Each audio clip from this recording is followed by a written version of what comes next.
Hello, ladies and gentlemen. Today we'll be talking about the book Red Dragon, written by Thomas Harris, also the creator and writer of the Hannibal Lecter books.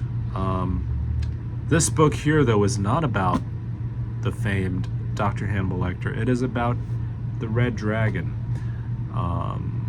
Now, this is the first installment in the Dr. Hannibal Lecter series, although I would not consider this a Hannibal Lecter book.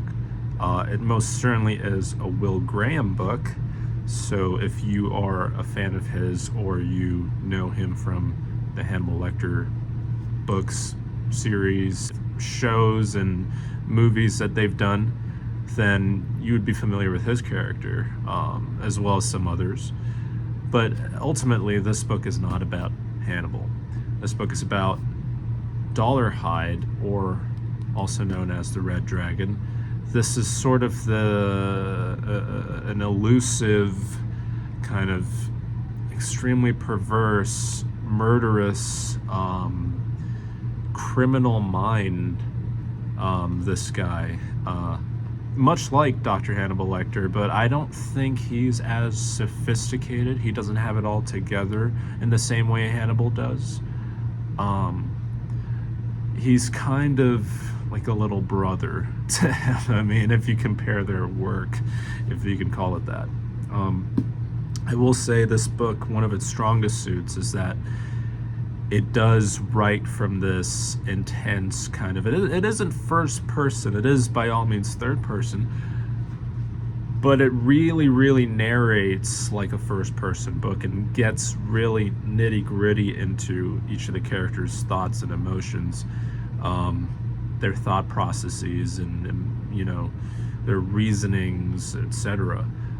It gets into that for Will Graham and gets into that for I suppose most eerily for the Red Dragon, Mr. Dolarhyde, as you know, you'd be introduced to halfway, I think, maybe the midpoint of the book.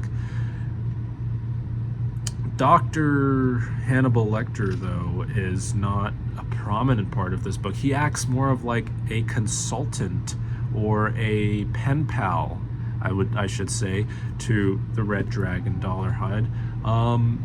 Dolarhyde is kind of a fanboy of Hannibal's, and he writes him little messages and letters expressing his love and affection for him, which Hannibal cherishes, and you know, the orderlies in the psychiatric ward attempt to extract all the evidence that they can, as you will see, without giving away too much of the book. Now, let's talk about the character here, Red Dragon.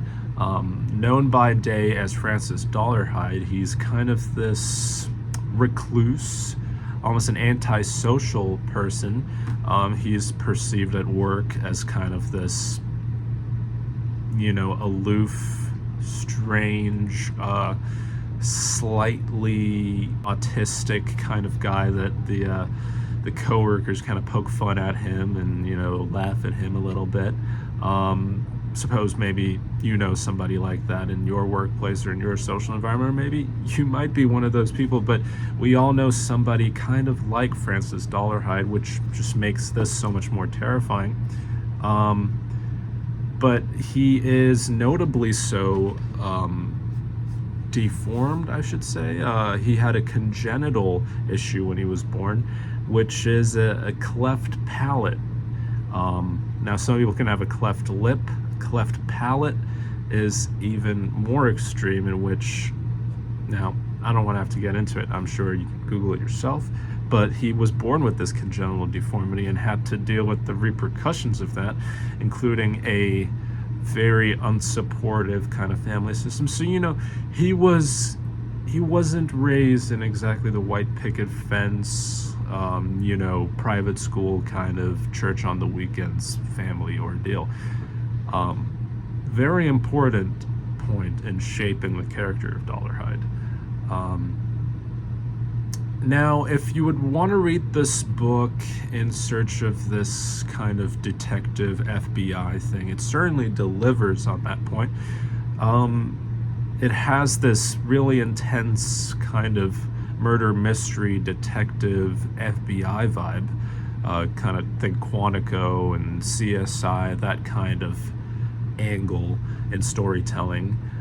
So it does have a lot of those similar tropes. It is very modern feeling, often referencing modern technologies, which would be now considered old because it was in the 1980s, but, referencing kind of fax machines, data fax, answering machines, tape recorders, stuff that I've never heard of before, but certainly is mentioned in quite great lengths in this book. So it has this fast-paced kind of day-to-day life of these FBI headquarters, really intense work kind of feel, and which I think Thomas Harris delivers on really well. He seems to know a lot about the FBI. I don't know if he was potentially training for the academy or if he was, an aspiring police officer, criminologist, or forensic scientist, but he understands a lot of these things that, he doesn't care to explain in layman's terms. So prepare to, bring out your phone here and Google up some of these terms, because otherwise you would be completely lost as to what they are doing, unless you probably just don't care and just want to skim through those parts and get to the juicy, exciting parts. But one of the strong suits of this book is really that. It's the great, intense, scary, blood-boiling kind of characters, and getting really into the nitty-gritty of that. It's a thriller, and like no other, should I say, because it's really one of the most crazy things you can be, is this kind of murderous psychopath. What else is there to say about this book? I think it really picks up towards the end. So if you're finding yourself kind of, kicking the ball around, being, what's going on here, reading the book, towards the end, I'd say the last few chapters, it really, the stuff starts to hit the fan, if you know what I mean.